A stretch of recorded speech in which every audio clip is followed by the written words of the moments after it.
There is a photograph taken in the early 1960s. Joan Kennedy standing beside her husband at some glittering Washington event, draped in pearls, luminous, smiling.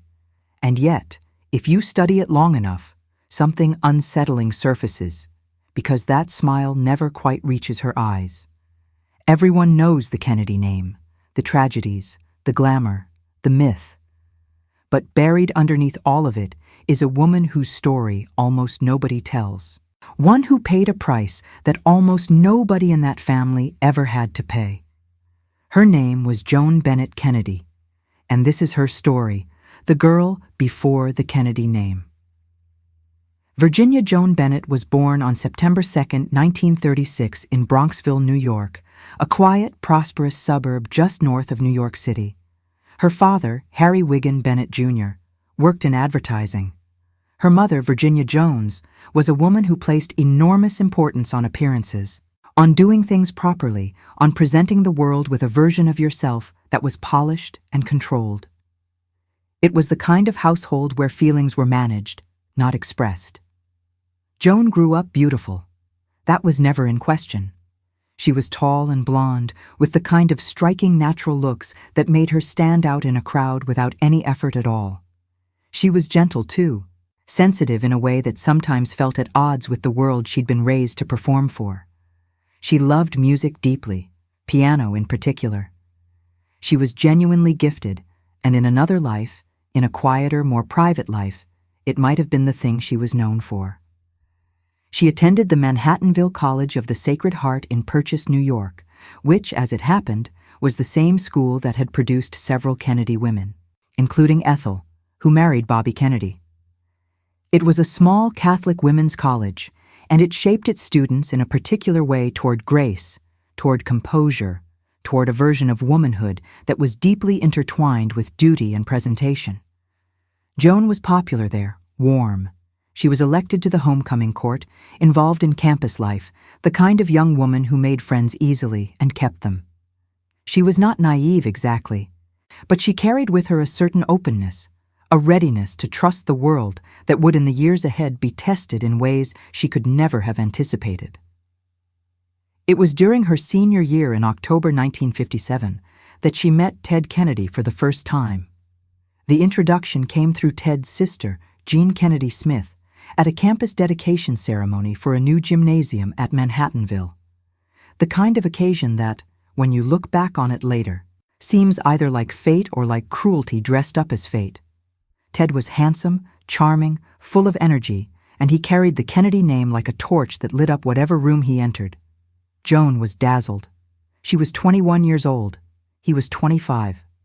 By all accounts, he pursued her with the full force of that Kennedy charm. Confident, relentless, impossible to ignore. Her parents approved enthusiastically. The Kennedys were Catholic, wealthy, politically powerful, and socially prominent. From the outside, it looked like the best possible future a young woman of her background could hope for.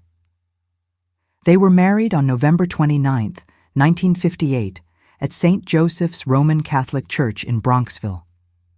The wedding was elegant and proper and covered in the press as the kind of event it was, a Kennedy union, complete with all the theater that implied.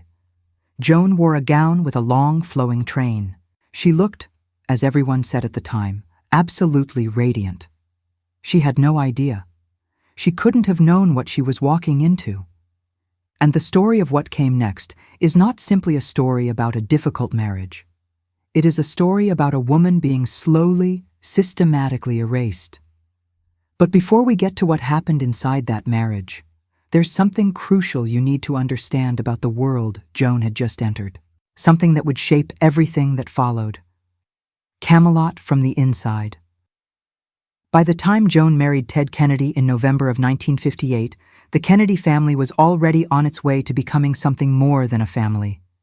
It was becoming a brand, a myth, a force in American life that had its own gravitational pull, its own rules, its own internal logic that didn't always map cleanly onto the ordinary world. Joseph Kennedy Sr., the patriarch, Ted's father, had spent decades building that myth deliberately and with tremendous calculation. He was a man of towering ambition and iron will, and he had decided early on that his sons were destined for greatness. He poured money, strategy, and relentless pressure into that vision. And in the process, he created a family culture that was in many ways extraordinary, and in other ways quietly brutal. Within the Kennedy household, strength was the only currency that mattered. Weakness, vulnerability, difficulty. These things were not discussed. They were managed, concealed, or simply not acknowledged. The women in the family were expected to be beautiful, presentable, supportive, and above all, silent about anything that might cast shadow on the Kennedy image. They were partners in the project of Kennedy greatness, but they were not partners in any equal sense. Jack Kennedy was elected to the Senate in 1952, and by the late 1950s, his presidential ambitions were an open secret. When he launched his campaign in 1960, the entire family mobilized around it with the discipline and coordination of a military campaign. Ted, who was still in his 20s and hadn't yet launched his own political career, was deeply embedded in that effort, and Joan was embedded too. Whether she fully understood it or not, she was now a Kennedy wife. Her job in the unspoken architecture of that family was to look the part, support her husband, raise her children, and do all of it without complaint and without drawing attention to anything uncomfortable. She was a piece of the larger picture, a beautiful, beautiful piece. In February 1960, Joan gave birth to the couple's first child, Cara Ann Kennedy. She was 23 years old. In September 1961, their son, Edward Moore Kennedy Jr., was born. In July 1967, their third child, Patrick Joseph Kennedy II, arrived. Joan embraced motherhood with genuine love and devotion. By all accounts, she was a tender, engaged, deeply caring mother. But the demands of being a Kennedy wife, the appearances, the campaigning, the charity events, the dinners, the constant performance of a life, left little room for anything private, anything vulnerable, anything real.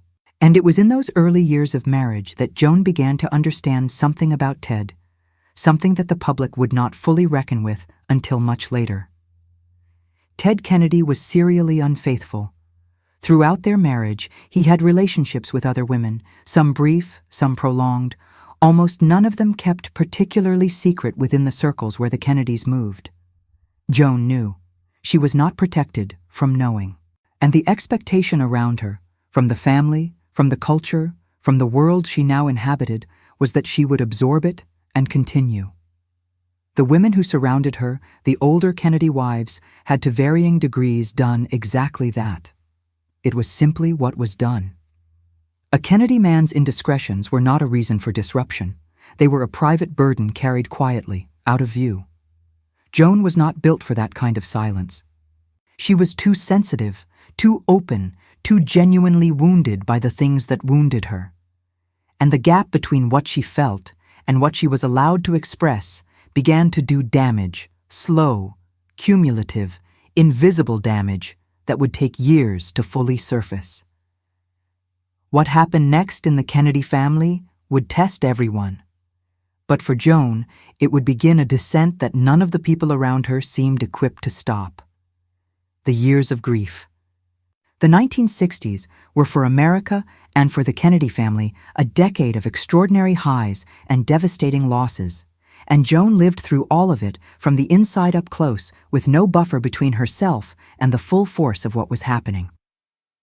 When John F. Kennedy was inaugurated as the 35th President of the United States in January 1961, Joan was there. She was 24 years old, the wife of the president's youngest brother, standing at the edge of a moment that the country experienced as something close to magic. The inauguration, Kennedy's speech, the sheer electricity of it. Joan was part of that tableau, dressed beautifully, performing perfectly. And then, in November 1963, President Kennedy was assassinated in Dallas. For most Americans, that moment was a national trauma, something watched on television, grieved from a distance. For Joan, it was something experienced in the room. She was part of the family that had to stand at the casket and hold itself together for the entire country to see. She was 27 years old. She had 3 small children, and she was expected, as all the Kennedy women were expected, to bear it with a composure that had nothing to do with how she actually felt. In June 1964, Ted Kennedy was severely injured in a plane crash in western Massachusetts. The crash killed the pilot and a Kennedy aide. Ted survived, but he was hospitalized for months with a broken back, a punctured lung, and broken ribs. While he recovered, Joan stepped in to handle his campaign appearances, keeping his Senate re-election bid alive during the months he was unable to travel. Then in June 1968, Robert Kennedy was assassinated in Los Angeles, moments after winning the California Democratic presidential primary. Another Kennedy, another public murder, another period of national mourning that the family was expected to lead and to embody. Joan attended Robert's funeral. She stood in the photographs that went around the world. She wore black, and she kept her face composed, and she did what was required of her. But inside, and people who knew her from this period have described it in various accounts, she was being ground down. The grief was real. The fear was real. The instability of living inside a family where violence and death seemed to reach in from the outside world on a regular basis. All of that was real. And there was no structure within her marriage or within the family to help her process any of it. She had begun drinking more heavily. It didn't happen all at once. It rarely does. It began as a way to get through difficult evenings, difficult events, difficult feelings. A glass of wine to steady herself before an appearance. A drink at the end of a particularly hard day. In a social world where alcohol was omnipresent and where everyone around her was drinking, it was easy for it to go unnoticed or for people to notice and say nothing. By the late 1960s, Joan was struggling in ways that were becoming harder to conceal.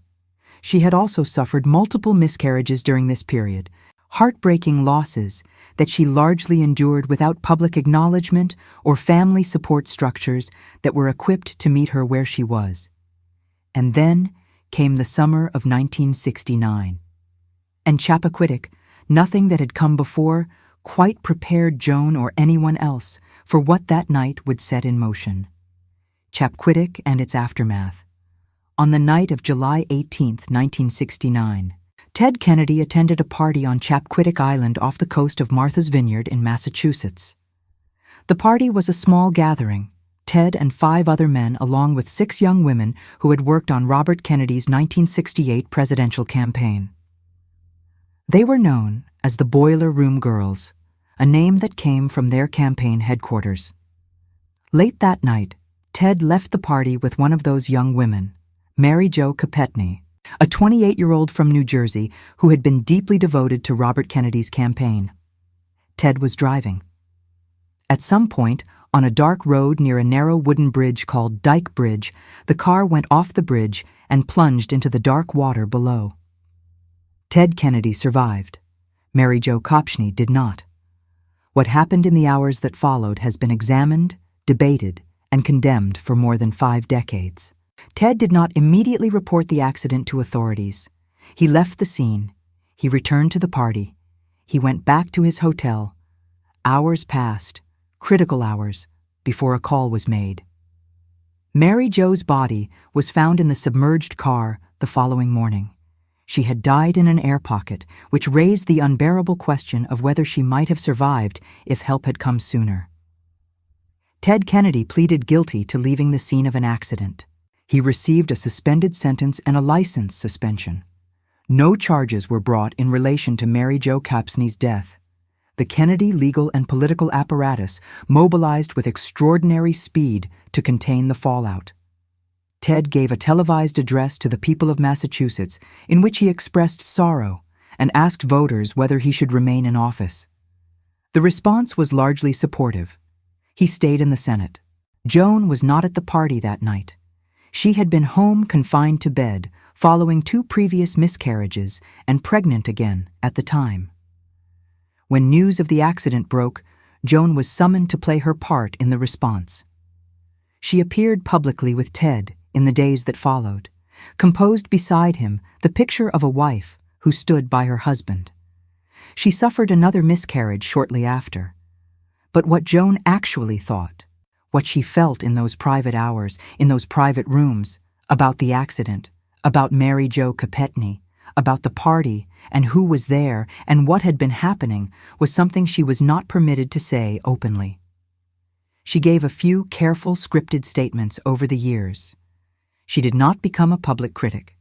The Kennedy system did not create space for that. What Chappaquiddick did to Joan's marriage, however, to whatever remained of its private architecture, was devastating. It became the thing that couldn't be unseen. Mary Jo Chappaquiddick was dead. A young woman with her whole life ahead of her was gone, and Joan was expected to stand beside the man responsible for the circumstances of that death and represent family stability. The weight of that, piled on top of everything that had already accumulated, was immense. Something else deserves to be said here, because it tends to get smoothed over in the broader Kennedy narrative. Joan had suffered multiple miscarriages throughout the 1960s, pregnancies that ended in loss, and were mourned largely in private without public acknowledgement, without the kind of community support that such losses deserve. Each one was absorbed into the larger silence that defined her emotional life within the marriage. And now, layered onto all of that grief, came the moral and emotional burden of Chappaquiddick, an event she had no part in, but which she was required to help contain and survive. Alongside the man who had caused it, her drinking worsened in the years following Chappaquiddick. She sought help more than once. Treatment programs, therapy, periods of sobriety that would hold for a while and then fracture. She was trying. That much is clear from the accounts of people who knew her during this period. But the environment she was living in, the Kennedy world, the political world, the relentless public performance of a life that bore less and less resemblance to her actual experience, made sustained recovery extraordinarily difficult. And through all of this, she was still appearing at events, still photographed, still described in the press, when she was described at all, as Ted's wife, beautiful, blonde, appropriately dressed, the woman beside the senator. There was one more moment still coming. A moment that would put Joan in front of the entire country in a way she had never been before. And it would cost her more than almost anything that had come before it: the 1980 campaign and the public unraveling. By the late 1970s, Ted Kennedy had become one of the most powerful figures in the United States Senate. He had served Massachusetts for more than 15 years. He was a liberal lion, the kind of politician whose name alone carried enormous weight in Democratic politics. And as Jimmy Carter's presidency struggled through economic difficulty and the Iran hostage crisis, Ted Kennedy made a decision that had been discussed within the family for years. He was going to run for president. The campaign launched in late 1979, and Joan, despite everything, despite the state of their marriage, despite her own fragile health, despite the fact that by this point the marriage was in serious trouble, and both parties knew it, agreed to participate. She agreed to campaign for Ted. She has spoken about this decision in various interviews over the years, and her explanation is both simple and heartbreaking. She wanted to help. She believed in his ability to serve. She had spent so many years being part of something larger than herself that stepping away from it entirely felt in some ways impossible. And there may have been another part of it too. The hope, however faint, that the campaign might somehow restore something between them. What happened instead was one of the most painful public spectacles of Joan Kennedy's life. The campaign was difficult from the start. Ted gave a now famous interview to journalist Roger Mudd in which he struggled to articulate clearly why he wanted to be president, a question that for any candidate should have a ready answer. The interview aired on CBS in November 1979, just before the official campaign launch, and it was damaging in ways that the campaign never fully recovered from. Joan campaigned actively. She gave speeches. She appeared at events across the country. She was visible in a way she hadn't been in years, and in many ways she was impressive, poised, well-spoken, genuinely effective on the trail. She spoke candidly in interviews about her struggles with alcohol, framing them in terms of recovery and growth. It was a level of public honesty that was unusual for the time, particularly for a political spouse, and many people responded to it with warmth and respect.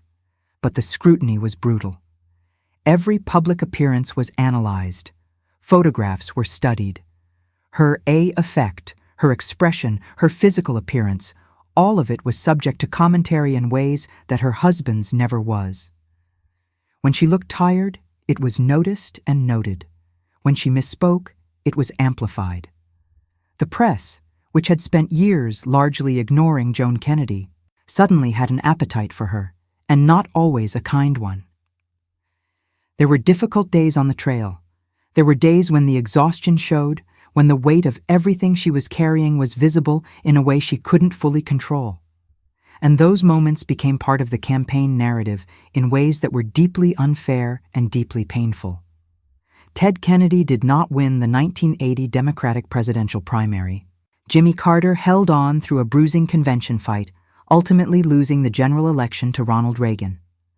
The Kennedy campaign ended, and shortly after, so did the marriage. Joan and Ted Kennedy separated in 1978 after 20 years of marriage. They remained legally married through the campaign and formally announced plans to divorce in 1981. The divorce was finalized in 1982. By the terms of the settlement, Joan received a substantial financial arrangement. She retained custody arrangements for the children who were by then adults, or nearly so. She moved to Boston to a condominium of her own, the first truly independent home she had ever had as an adult. She was 45 years old. She had spent her entire adult life inside the Kennedy world, and now she was outside of it. That might have been the end of the story.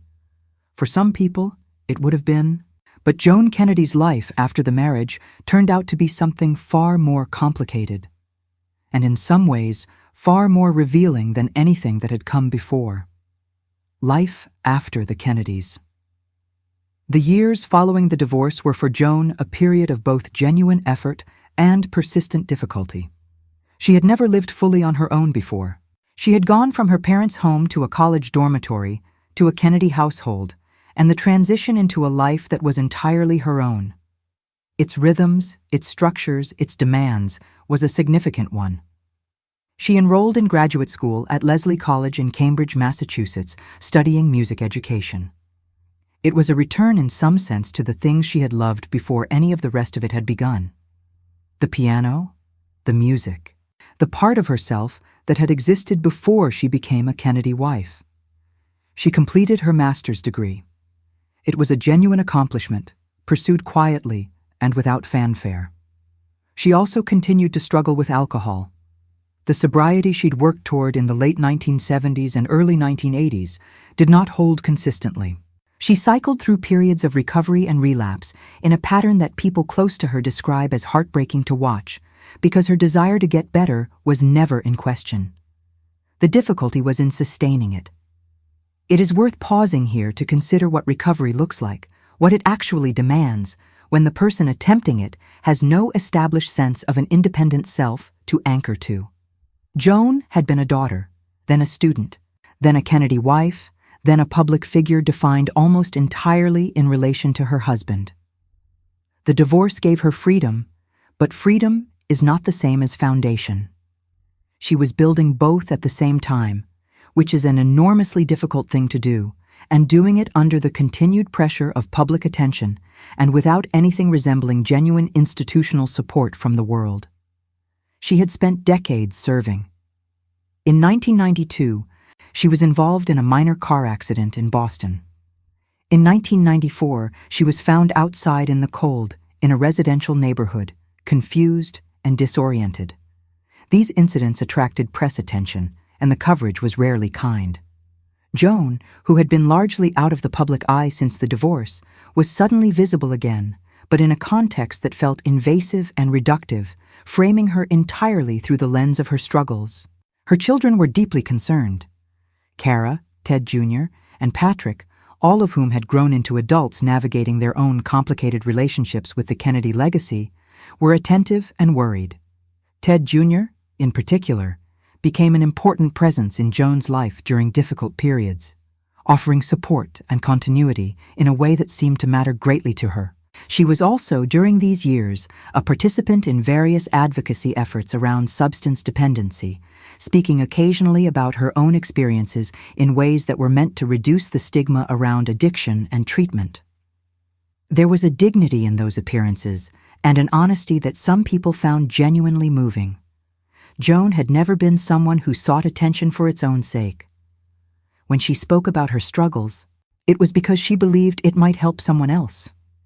In 1992, she published a book about classical music titled The Joy of Classical Music, a guide for you and your family. It was well received, a small, warm, genuinely useful book that reflected the musical passion she had carried her whole life. It was also, in a sense, a statement that there was a Joan Kennedy beyond the marriage, beyond the Kennedys, beyond the tragedy. A woman with interests and knowledge and something to contribute. But the challenges continued. In 2012, she suffered a fall outside her Boston home that resulted in a serious shoulder injury. In subsequent years, there were additional health concerns, additional public moments that brought the press back to her door. Each time, the coverage tended to reduce her to the same short hand, Ted Kennedy's ex-wife, the troubled blonde, the woman who didn't survive the Kennedys. It was and remains a profoundly incomplete picture of who she was. Because to understand what Joan Kennedy's story really means, what it tells us about the world she lived in and the forces that shaped her, you have to look at it from a different angle entirely. What was taken and what remained. Joan Kennedy did not fit the mold of a Kennedy woman, and that was never really a reflection on Joan. The mold itself was rigid in ways that were not designed with women's full humanity in mind. The Kennedy women of Joan's generation were expected to be partners in a project, the project of Kennedy greatness, without being granted the full standing of partners. They managed households, raised children, maintained appearances, and absorbed private pain with a composure that the culture around them celebrated as strength. And in some ways, those women were extraordinarily strong, but the strength that was demanded of them was a specific kind, the strength to disappear, to subordinate, to carry weight without showing it. Joan was not built for that particular kind of strength. She had a different kind, the kind that shows, that needs expression, that is visible in its vulnerability. She loved music. She was warm with strangers. She felt things deeply and had difficulty hiding the fact that she felt them. In a different context, in a different marriage, in a different family, those qualities might have been cherished. In the Kennedy world, they made her conspicuous in ways that were not comfortable for anyone around her. Her struggles with alcohol were real. There is no minimizing them, and no reason to. But they did not emerge from nowhere. They emerged from years of living inside a family structure that gave her very little permission to be honest about what she was experiencing. Years of miscarriages grieved in silence, of infidelities absorbed without acknowledgement, of grief piled on grief without adequate space to process any of it, of being asked to perform a version of herself that bore less and less resemblance to her actual inner life. The people who knew Joan best have consistently described a woman who was warmer, funnier, more intelligent, and more self-aware than her public image ever captured. A woman who read widely, who adored her children, who could play Chopin from memory and talk about it with genuine passion. A woman who, even in the most difficult periods of her life, was trying visibly, earnestly, trying to find her footing. She never fully disappeared into her struggles, even when the press coverage suggested otherwise. She maintained friendships. She stayed involved in her children's lives. She attended important family events, Kennedy family gatherings, political milestones, the kinds of occasions that might, for someone in her position, have been easier to avoid. She kept showing up. Cara Kennedy died in 2011 from a heart attack at the age of 51, a loss that devastated Joan in ways that people close to her described as profound and lasting. The death of a child, even an adult child, is something from which a parent does not simply recover. Joan carried that grief quietly as she had carried so many things. Ted Kennedy died in August 2009 after a battle with brain cancer. Whatever the complexities of their marriage, whatever pain had passed between them, Joan attended his memorial services. She stood once again among the Kennedys, in the place she had occupied for so many decades. The photographs from those services show her looking older, quieter, but composed. Patrick Kennedy, her youngest child, who had his own very public battles with substance dependency and mental health over the years, has spoken about his mother with tremendous love and with a frankness that captures something important. He has described a woman who was dealing with things that the family and the world around her was not equipped to address properly. He has spoken about the failures of support, the ways in which her struggles were too often treated as a problem to be managed rather than a person to be helped. Joan Kennedy passed away on October 8, 2025, at the age of 89. In her later years, she was quieter, more private. Boston was her home. Music was still her anchor, the story that the world told about her. The sad, unstable Kennedy wife was never the whole of who she was. It was the part that was easiest to see, the most dramatic, the most photogenic in its tragedy. The rest of her, the warmth, the music, the persistence, the real human being behind the pearls and the photographs required more effort to find. And most people, it has to be said, didn't look that hard. There is one final piece to this story, one that speaks not just to Joan's life, but to what it meant to be a woman in that world at that time, and what we choose to remember about the people who lived it. The woman history overlooked. There is a particular kind of forgetting that happens to women like Joan Kennedy. It is not the forgetting of absence. Joan was never invisible. She was photographed constantly, written about at various points, discussed in connection to the Kennedy legacy in ways that will probably continue for as long as the Kennedy legacy is discussed. The forgetting is more specific than that. It is the forgetting of interiority, the loss of the actual person beneath the image. What the historical record preserves about Joan Kennedy is largely defined by three things: her beauty, her marriage, and her struggles. Those three things, taken together, form a narrative that is easy to package and easy to repeat. The golden Kennedy wife who fell apart, the cautionary tale of a woman who couldn't handle the pressure, the blonde at the edge of every photograph who ended up in the end left behind. That narrative is not false exactly, but it is profoundly incomplete. And its incompleteness says something not just about Joan, but about how the culture that surrounded her, the media, the family, the political world, understood and valued women in general. The Kennedy women of that era were part of one of the most documented families in American history. And yet their inner lives, their actual thoughts, their actual feelings, their actual experiences of the world they inhabited were rarely the subject of serious attention. They were assessed. They were photographed. They were rated on the performance of their roles. But they were not, in any meaningful public sense, listened to. Joan tried at various points to be heard. She gave interviews in which she spoke carefully and honestly about her experiences, about the loneliness of the marriage, about her recovery efforts, about what it was like to be a Kennedy wife in an era when that phrase carried specific and not always comfortable expectations. Those interviews exist, they are findable, and they reveal a woman who was considerably more thoughtful and more self-aware than her public image ever suggested. She knew what had happened to her. She understood in ways that she sometimes struggled to articulate, but clearly felt that the circumstances of her life had shaped her struggles in ways that were not simply personal failings. She was not someone who placed blame easily or carelessly, but she was also not someone who pretended that everything had been fine when it clearly had not. In her later years, Joan spoke warmly of Boston, of walking along the Charles River, of the music she still played, of the life she had built for herself that was, however belatedly, genuinely her own. There was something in those descriptions, quiet, simple, unhurried, that felt like the Joan Bennett who had existed before November 1958, before the wedding at St. Joseph's, before the Kennedy world closed around her. She had been a girl who loved music, a young woman of remarkable natural grace, who fell in love with a charming, ambitious man and walked into a life she couldn't fully see from the doorstep. She had endured things that would have broken many people entirely. She had lost children to miscarriage, lost a daughter to death, lost a marriage to everything that marriage had been built on, and then worn away.